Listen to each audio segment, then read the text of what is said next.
It's time to welcome the Wine Ladies. With Georgia and Suzanne, an entertaining hour topped up with great ideas about wine, where to dine, anything and everything to do with the vine. Great conversation, lots of laughter, guests from all walks of life, food and wine, music, art, sports, and much more, all on The Wine Ladies. Hi everybody, it's us the Wine Ladies. I'm Georgia. And I'm Suzanne, and welcome to the Wine Ladies One Sip at a Time. Thank you for joining us on this very, very warm afternoon. So, we have a big birthday coming up. Is it yours? Well, no, it's not that. No, it's not my birthday, but it's Canada's birthday. Yay! 145th birthday coming up in just a few days. And one of the traditional ways that we Canadians like to celebrate this birthday is with fireworks, of course, and a great big barbecue. That's right, but not every barbecue is created evil. Not every barbecue is created equal, nor the recipes for barbecuing, or even the chefs that do barbecuing. So that's what today's show is going to be all about. Well, you got that right. I know my last try at grilling, it was a disaster. So I know I am looking forward to getting some really great barbecuing tips from a barbecue guru. All right, so we're going to get into the full swing of things. So we're going to talk about the art of barbecuing. We're going to examine a couple of barbecues, the do's and don'ts of barbecuing. Yeah.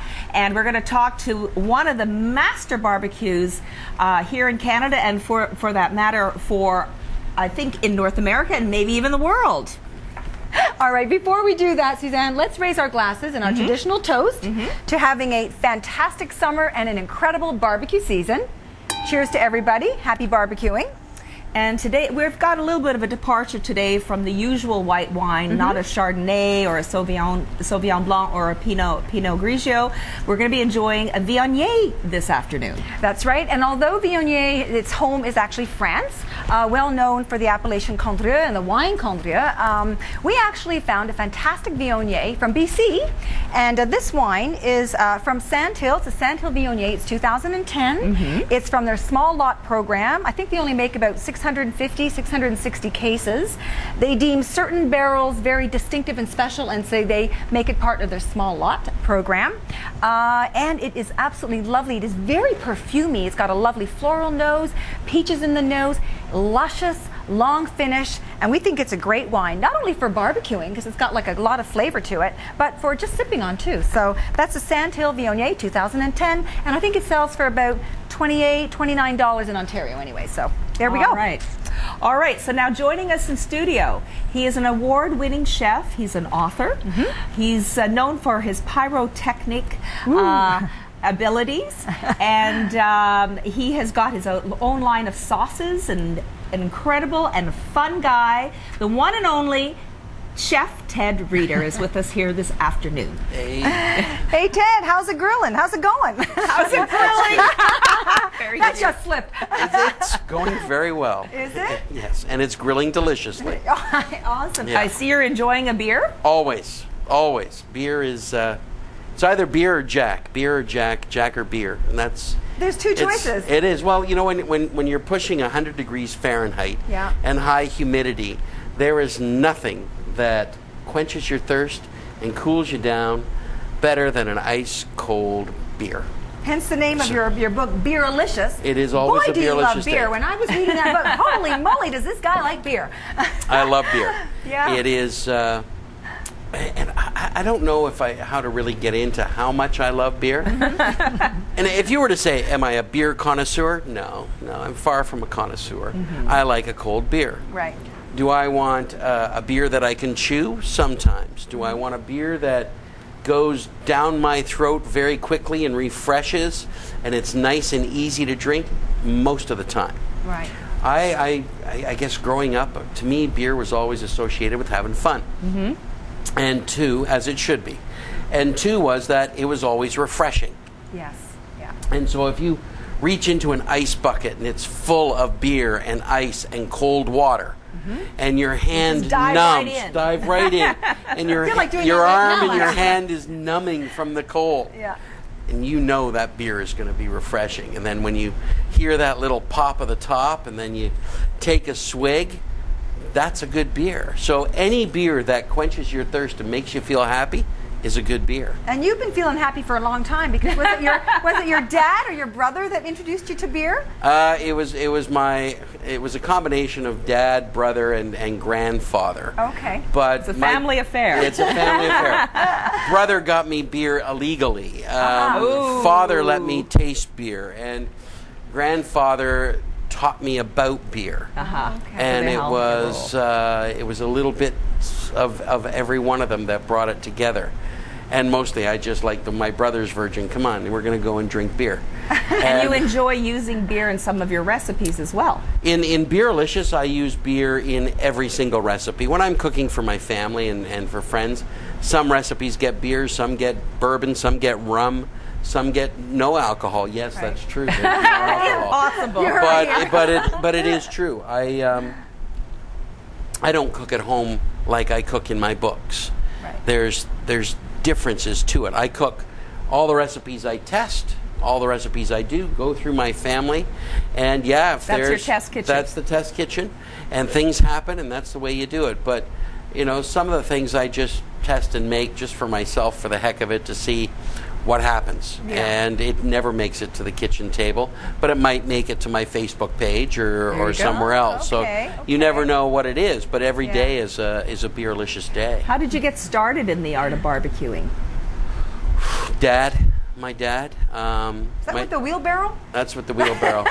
Tell us that That's story. it. So my dad, he was a bit frugal, and he cheap would be the normal word that people would use. Sorry, Dad. Well, we had a tripod, little grill, and it was 4 inches deep at the most, more likely 3. It had 3 legs, and it was kind of flimsy. Well, the bottom had rusted out because he'd had it forever. And I thought, great, it's destroyed, it's done, it's hit the ground. He swore 3-4 times. And we're getting a new grill, and he went into the woodshed, pulled out this rusted old red wheelbarrow, punched some holes in the side for venting, and threw in a bag of charcoal, set it on fire, went into the fridge in the house, took the shelf out of my mom's refrigerator, and put that over top. Oh, I bet she loved him for that. And that's what we cooked on, and it was just like, that was it. So you had to know what you were doing. You had to know what you were doing to cook on that, for sure. My dad was he was a very good cook, and he there's no better Christmas or Thanksgiving or Easter turkey anywhere. That's the turkey I remember and I've always loved. But he could also grill, and a steak, he would do a mean steak, and it was wicked. And it just that was part of the inspiration, because I remember, when he cooked a steak, he was a happy guy.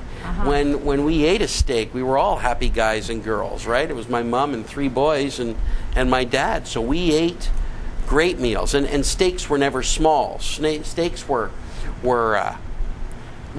3 inches thick, and it weighed 3 pounds, and it'd be a sirloin, and it'd be about this big. That's like Fred Flintstone. Yeah, it was exactly. And my dad that grill would be fired up super hot, and then he would get it going, and the steak would either be marinating in red wine, or it would marinate in beer, or it would have nothing on it. And he would season it with kosher salt and a little bit of black pepper, and it went on the grill. Is that the best way, Ted? Because we make steak every once in a while, and I always wonder, is less more when it comes to spices, or what's the best way to make a really great steak on the grill? The best way has nothing to do with the salt, has nothing to do with the pepper, has nothing to do with the beer, the red wine, or anything. It has to do with one and only one thing. I was going to say the chef. It's not the chef. It is the quality of the meat that you buy. And if you skimp on the quality of the meat, you're going to have a steak that's not going to deliver what a steak should. And when a steak delivers that flavor of the sweetness that comes from the fat, and it's moist and it's juicy, and it doesn't matter how you like it. You can have a well done steak and it can be juicy, but you've really got to appreciate the meat for what it is. Grocery store meat is usually not that great. But you find a little butcher that's dry aging, or that's even wet aging the meat. And then you say, I want a specific cut, and I want it really well trimmed. I want it steakhouse trimmed. Okay. Because most of these companies don't, and stores. What do you mean steakhouse trim? Oh, what does that mean? Well, like on a New York strip, on the strip loin, there's a fat cap. And under about the back, along the back where it curves around, where there's a chain, there is a strap. And that strap on most steaks that you buy in a grocery store is left on because it's money that they can sell. And as a consumer, we pay for it, but it ends up going in the garbage because it's sitting on the side of the plate. Because it's part of the weight of the It's part of the weight of the steak. So, look at that steak. But when you're done eating it and there's 20% left on your plate, that's not right. And it's also tough because by leaving that strap on the steak, your steaks get tough. They never can relax. Because with the high heat, that strap tightens and tightens and tightens. And so it becomes like a constricting and toughens the meat. So we should remove that then? That needs to be removed. Okay. And it's about 3 to 4 inches off the back of the cap. And you take that off and then you cut them 2 inches thick. Because when you're grilling a steak, a thin steak will overcook quickly. Yeah. A thick steak, less chance of screwing it up. Okay. And if you're buying quality, and you can go out and you can get one single steak and it'll cost you $25 at a really top-notch butcher. Yeah. But the quality of that steak says it all. I have to say, Ted, we were at a dinner party a couple of weeks ago, and the gentleman that was throwing the party had bought grass-fed meat steak. And honestly, and he made it like almost blue. He grilled it on the barbecue. I think it was just salt, pepper, and garlic. It was honestly out of this world. Yeah. And I guess that had a lot to do with that. It does. And then it doesn't matter if you're cooking it on gas. I tweeted today. I put up on my Twitter, and it's at Ted's Barbecue World. And I had put up today that I'm turning 49 next week.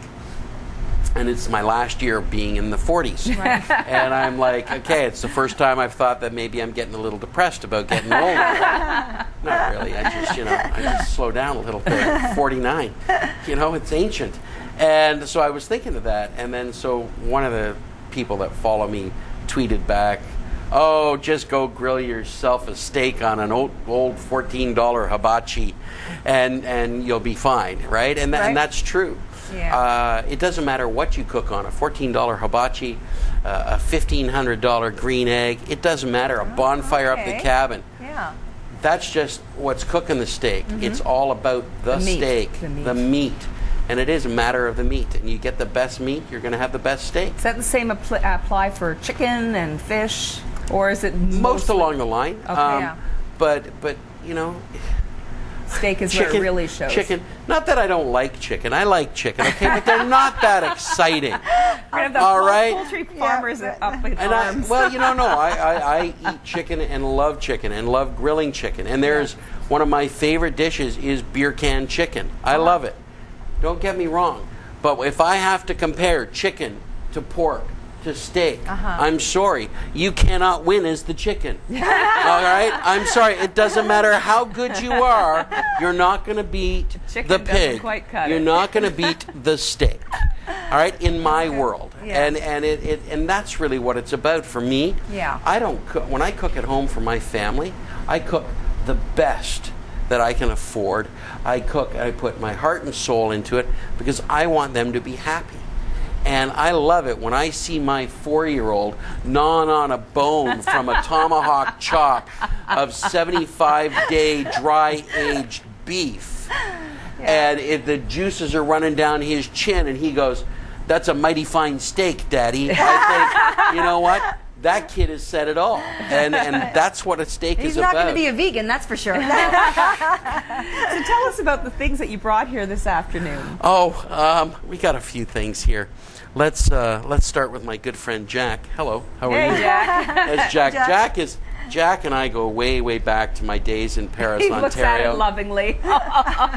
Thank God it's internet TV. Jack is a good man, and I love to cook with it. And I enjoy a good shot of it. It's fun, and it puts me in a happy place. Okay, is that because I have some of that at home? So does that go better with meat or chicken or pork better than anything else? Like, I don't know. It goes great anywhere. Goes As far as I'm, you know. Take me anywhere, Jack. Okay. I tell you, I had this on my honeymoon, and it definitely wasn't in any recipe I knew. But it's okay. but you can. It goes great with beef. It goes great with pork. Okay. A little dash. You make a marinade. Yeah, but I do this one recipe in an old book of mine, Napoleon's Everyday Gourmet Plank Grilling.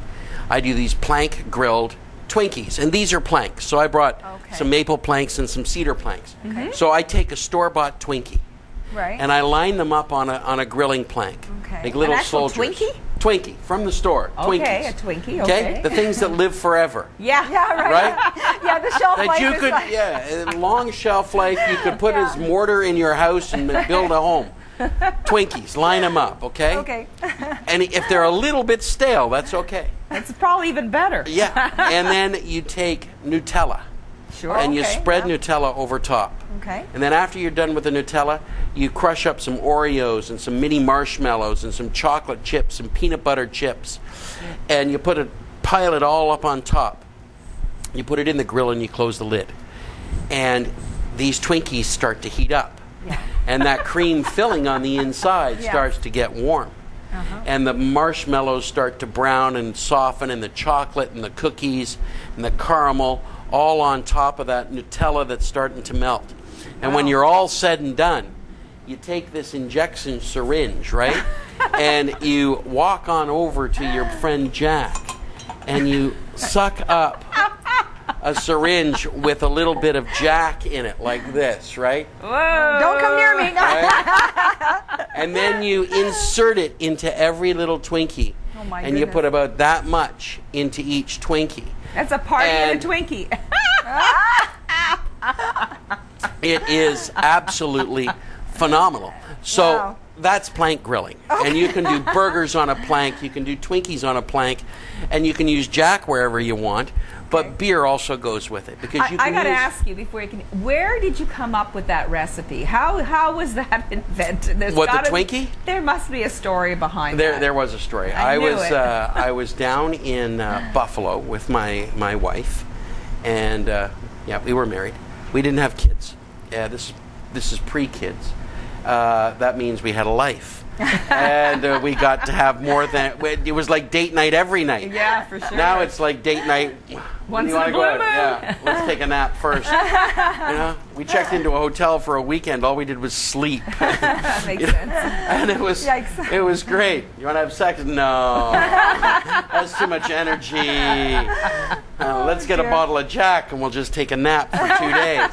But I'm sure we're not getting the whole story now. But we have, my wife and I, we have fun, and she's my best friend. Yeah. Meanest little mama I know in the world, but she's my best friend. So we were tailgating in Buffalo, and some friends were coming, and a client that I was dealing with, he was just in the area. He was going to show up, so we went down the night before. We started shopping, and I said, so I'm buying like meat. It's all meat. I got meat, and I made a couple of salads that had meat in them. Like, a potato salad with pepperettes cut up, smoked sausage in there. It makes it really great. That sounds good. You can leave the potatoes out and just do pepperettes and cheese chunks with dressing. It's really yummy. It's a meatarian. And it's just pure meat heaven. A meatarian or a meat-arian? Meatarian. Oh. And I'm a meatarian. And so you lay that all out. And so we're there cooking. And so this business associate guy shows up. And he's eating everything. And he goes, so what's for dessert? Uh-oh. And I went, well, what do you mean? He says, well, there's no dessert. Ooh. And I'm like, I'll get dessert. So I went, there was a gas station just across the street, right there. So I went into the gas station thinking, I'll buy ice cream bars. Right. I want the guy to be happy, and I could make some money. And... Right? You got to go that extra mile, right? Why not? Why not? It's the reality, okay? Right. No, you can't have dessert. No, you're not getting a check. Think about it. And so I went in and I saw Twinkies, and I said, I'm going to plank those Twinkies. And there was a jar of peanut butter.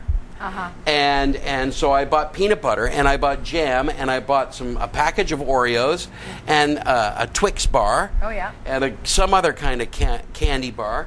And I went back and chopped it all up and spread the peanut butter on top of these Twinkies and baked it, and then injected them with Jack, because I definitely don't tailgate without Jack.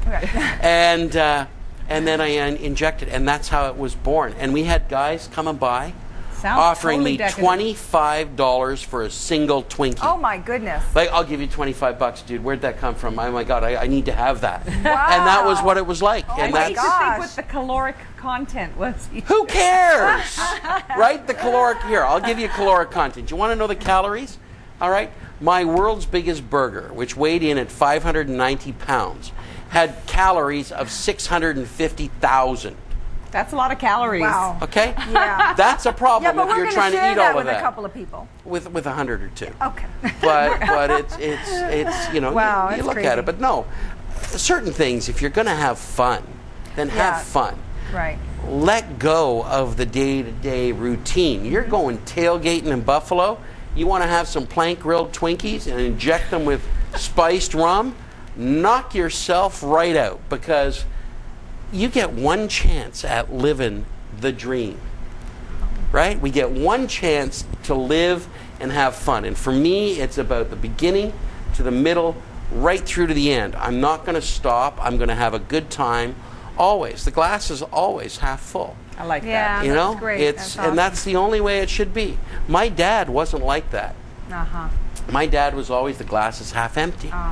And we went, I remember I was in George Brown College, and I was the chef of the night. And I was in culinary school, and I was running the kitchen. And when it was all said and done, my dad and my mom and my grandmother had come to the dinner, and they were driving me back to my apartment in High Park. And we're driving along, and my mom and my grandmother were like, "This meal is fantastic. It was wonderful. You did a great job, blah, blah, blah." Right? Just what moms and grandmas should say. Yes, of course. Right? Yes. Even if it was crap. Right? And you know what my dad said? Support. This is my dad. My dad said, "Yes, the meal was delicious, but," and I'm like, There's "Here always it a comes." but. But the holes in the salt shaker were too big. Oh my goodness. And so for the rest of my life, I used to say to my dad, "The holes in the salt shaker are just too big for you, aren't they?" Yeah. You never forgot it. And I never forgot it. And then he would look at me. He says, "You're never going to let me." I said, "No, but that's who you are, and that's who I love." Yeah. And I loved him for all of that, right? But he was always, the holes in the salt shaker are too big. But maybe you can thank him for that, because I do thank him. look how you live your life now, life to the fullest, you know, and 100%. you learn from that. Yeah, And I I mean, they teach my call you kids the the Pied same Piper, thing. don't they? Some people do. Yeah, Some people do. If you want to follow somebody that knows how to have fun, how to drink, how to cook, how to enjoy life, follow Ted Reader. You can't go wrong. The Pied Piper. If you want to have a good time, it's. I always want to have a good time, and not to excessive craziness. If I got to go to work every day, I want it to be fun. Yeah, of course. Yeah. That's why I work for myself, and I have a manager that says, the biggest thing I want from you is that you get to go do what you love to do every day, which is go and cook. Yeah. And if I can go to my backyard and fire up a smoker or fire up a grill and cook and grab a beer and lie in the hammock and read my emails from the hammock, I think I got a pretty cool job. Yeah, I think now, you do. speaking of backyards, we're going to be giving away one of your books. And we've got a trivia question, Georgia. What's the trivia question? Okay, how many barbecues did Ted Reader have in his backyard at one point, or what is the most? I would think. Yeah, the most.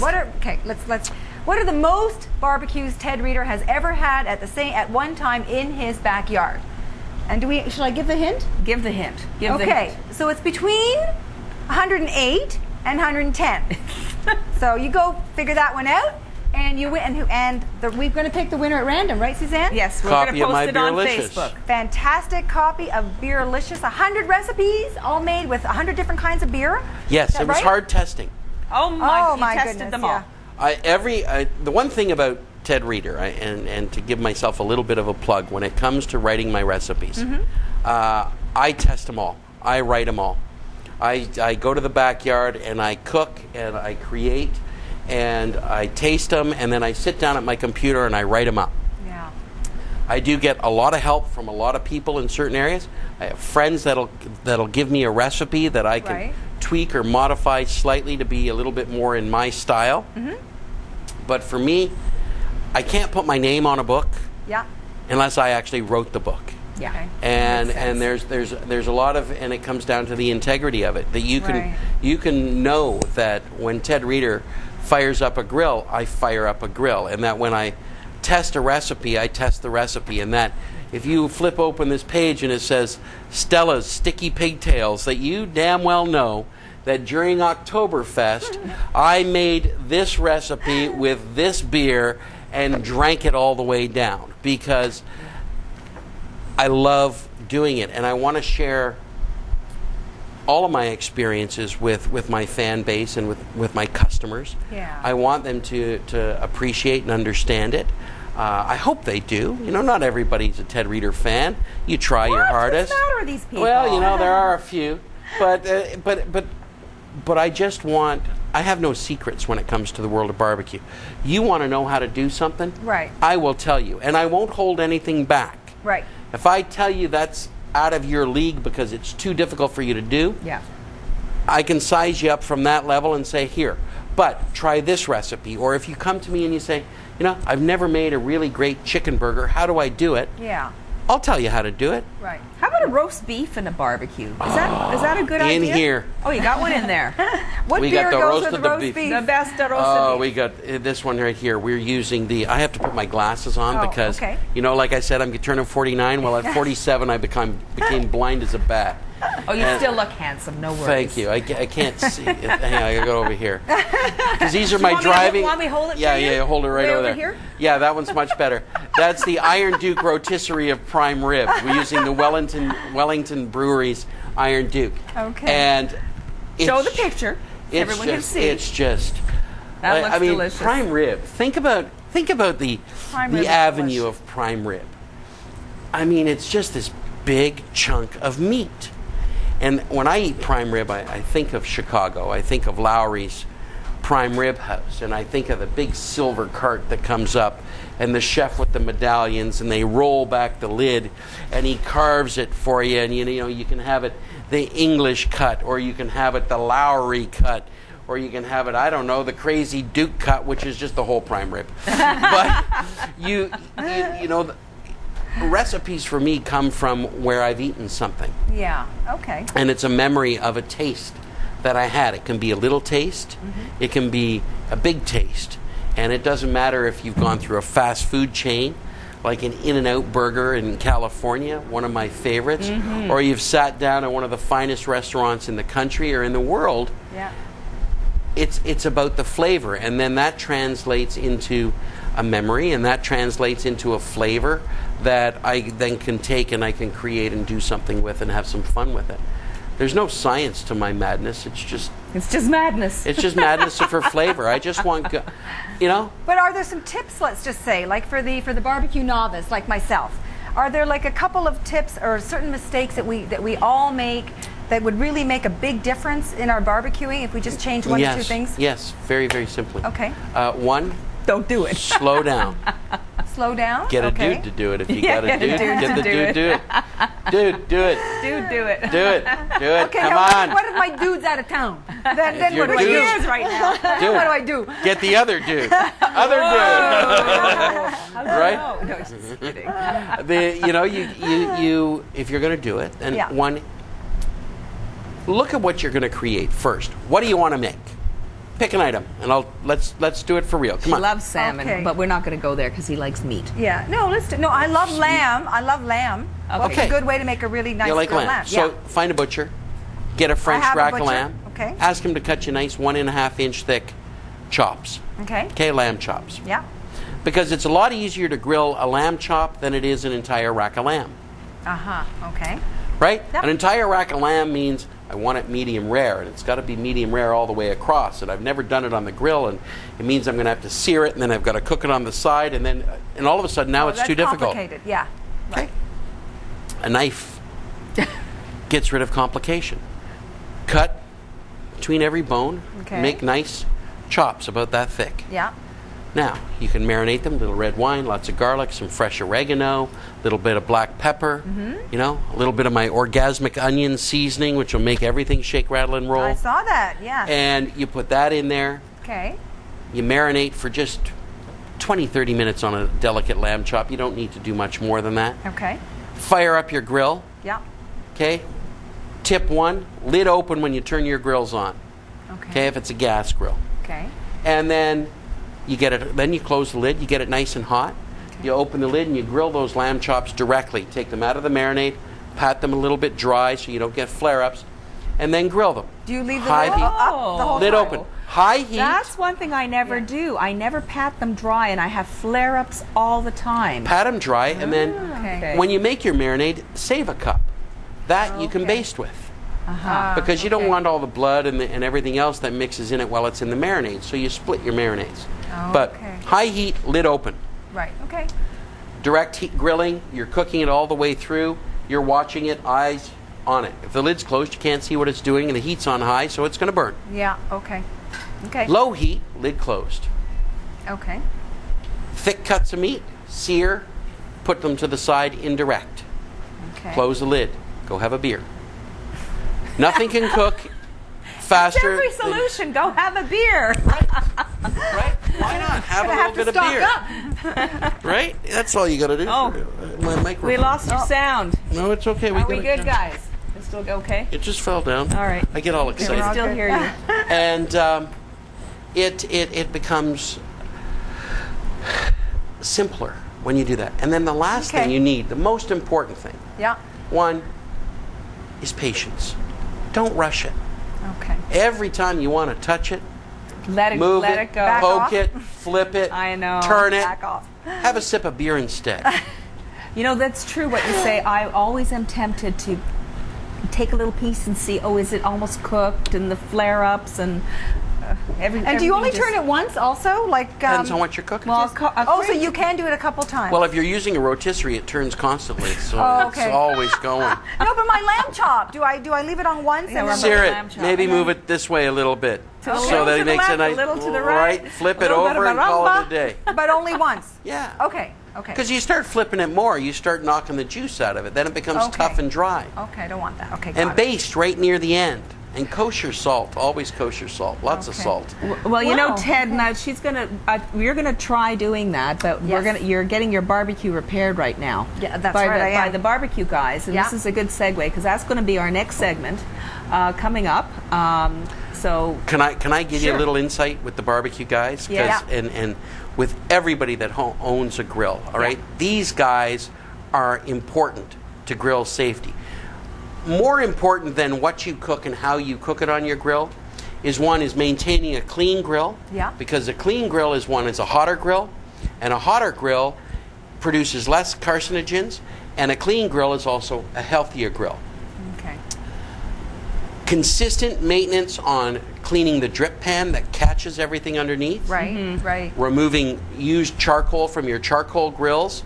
And starting always with fresh, because the ash is not something you want to have an abundance of, and you want to always have a clean bowl. When you're starting it, your charcoal burns cleaner and gets hotter. With the gas grill, a wire brush, most important barbecue tool. When you're finished cooking, clean the grill then, not tomorrow when all the bugs and the ants have moved in and started nibbling away at your grill. And the leftovers. And the raccoons. That's what happened with my barbecue. Exactly. There's a zoo there in my backyard. It can happen. And maintaining it. And if you don't want to do it, then the barbecue guys can come in and do it. Yeah, we're going to find out about that in the next segment for sure. I use guys like that because it's I don't always have the time. I do the basic maintenance, but when I know that there's some serious stuff, I call in the professionals. Even the professional needs a professional, right? Because all right, so let's just talk about this book one more time with the trivia question here, Georgia. Okay, so our trivia question is what are the most amount of barbecues that Ted Reeder has had in his backyard at any given time, ever? So the answer is, like I said, I'll give you a hint, the answer is between 108 and 110. And when you figure it out, make sure you tweet the Wine Ladies. Find us on Facebook. We're going to pick the winner of this fantastic book, BEERLICIOUS. When are we going to draw the winner, Suzanne? Well, we're going to do something around Canada Day, because the show is all about Canada Day. Just check the Wine Ladies Facebook fan page as well as thewineladies.com for details. When we air the show, it's going to be a fantastic gift for Canada Day. All right, Ted, thank you so much for coming in today. Hey, my pleasure. It's always a pleasure to see you. Good to be here. Thanks for all the great tips.